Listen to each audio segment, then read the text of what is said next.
지난 11월에요. 한국 금융시장에서 정말 흥미로운 어떻게 보면 좀 기묘한 일이 하나 있었어요. 서로 완전히 말이 안 되는, 모순되는 신호 두 개가 동시에 딱 나타난 거죠. 오늘 이 미스터리 제가 아주 시원하게 파헤쳐 드릴게요. 바로 시작합니다. 바로 이거예요. 지난 11월 외국인 투자자들이 한국 주식을 역대 최대 규모로 팔아치웠습니다. 보통 이건 한국 경제 앞날이 좀 어둡겠는데 하는 신호로 보잖아요. 그런데 정말 이상하게도 바로 그 같은 달에 한국 국채는 역대 최대로 사들였어요. 이건 또 반대로 한국 경제 안정적이야 라고 보는 거거든요. 아니, 같은 시장을 보면서 어떻게 이렇게 완벽하게 반대되는 행동을 할 수 있었을까요? 하나의 시장을 두고 내린 두 개의 극단적인 판단. 도대체 왜 이런 일이 벌어진 걸까요? 지금부터 그 이유를 한번 깊숙이 들여다보겠습니다. 자, 첫 번째 파트, 엇갈린 신호입니다. 당시 시장에 퍼져 있던 분위기랑 실제 데이터가 얼마나 달랐는지부터 한번 확인해 보죠. 그때 우리나라 분위기만 보면요, 한국 채권에 대해서는 진짜 비관적이었어요. 많은 언론이나 전문가들이 이제 금리 인하 기대는 끝났다, 오히려 다시 오를 수도 있다고 봤거든요. 분위기가 어느 정도였냐면 일부 증권사에서는 고객들한테 지금이라도 국채 파는 게 나을 것 같은데요? 라고 조언할 정도였다니까요. 하지만 이런 국내의 비관적인 분위기랑은 완전 딴판으로 외국인들은 전혀 다른 생각을 하고 있었던 거죠. 그리고 그 스케일은 모두를 깜짝 놀라게 만들었습니다. 이 그래프 좀 보세요. 와, 말이 안 나오죠? 그 전 달들이랑은 아예 비교가 안 됩니다. 11월 단 한 달 동안 순매수한 금액이 그야말로 압도적이죠. 무려 17조 원, 역대 최대 기록을 그냥 갈아치운 겁니다. 한 달 만에 17조 원이라는 어마어마한 돈이 한국 국채 시장으로 쏟아져 들어온 거예요. 그럼 대체 뭐가 이런 폭발적인 매수세의 방아쇠를 당겼을까요? 그건 바로 금리였습니다. 한국의 10년 만기 국채 금리가 3%라는 상징적인 선을 딱 넘어서는 순간 외국인들은 마치 기다렸다는 듯이 움직이기 시작한 거죠. 자, 그럼 이제부터가 진짜 핵심입니다. 다들 안 좋게 볼 때 외국인들은 도대체 뭘 보고 한국 국채가 그렇게 좋다고 판단했을까요?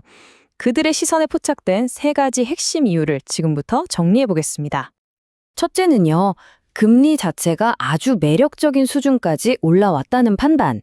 둘째는 좀 역설적이지만 한국 경제가 가진 구조적인 한계.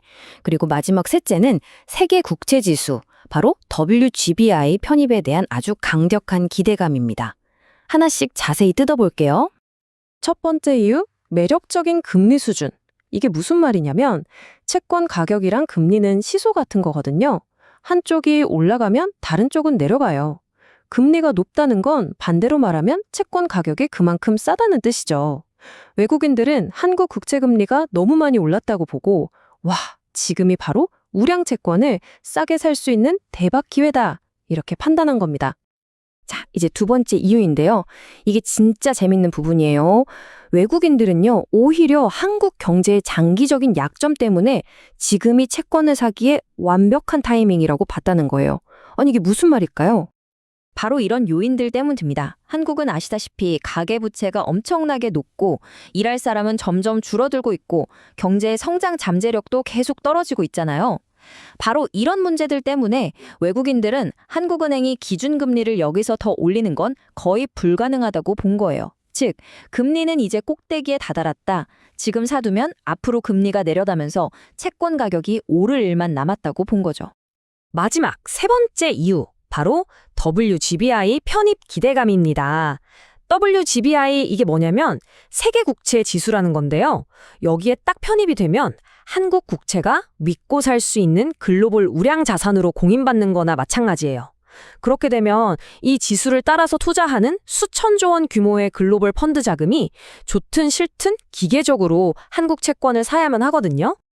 그러니까 똑똑한 외국인 투자자들은 바로 이 점을 파고든 거죠. 내년 4월에 WGBI 편입이 현실이 되면 사려는 사람이 몰리니까 가격이 오를 게 뻔하잖아요. 그래서 아직 가격이 쌀 때 남들보다 한 발 먼저 좋은 자리를 맡아두는 선취매 전략을 쓴 겁니다. 그리고 이 선취매 전략을 뒷받침하는 확실한 증거가 있어요. 바로 이 숫자 3조 원입니다. 11월 한 달 동안에만 무려 3조 원의 돈이 만기가 20년이 넘는 아주 긴 초장기 국채에 집중됐습니다. 이건 그냥 잠깐 치고 빠지는 투자가 아니라 한국 금리가 장기적으로 내려갈 거라는 데에 돈을 거는 아주 전략적인 투자가 들어왔다는 확실한 신호인 거죠. 자, 그렇다면 이 완전히 엇갈린 시장의 신호 속에서 우리는 어떤 교훈을 얻을 수 있을까요? 외국인들의 생각을 딱 한 문장으로 줄이면 바로 이겁니다. 한국 금리는 지금이 정점이야. 길게 보면 내려갈 수밖에 없어. 그들은 단기적인 시장의 불안감이나 뉴스 같은 소음에 흔들리기보다는 경제의 구조적인 큰 흐름과 명확한 데이터를 보고 장기적인 판단을 내린 거죠. 결국 이 모든 이야기는 우리에게 아주 중요한 질문 하나를 던지고 있어요. 매일같이 쏟아지는 부정적인 뉴스 같은 시장의 소음과 경제의 큰 그림을 보여주는 데이터 사이에서 여러분은 어디에 더 귀를 기울이시겠어요? 한번 생각해 볼 문제인 것 같습니다.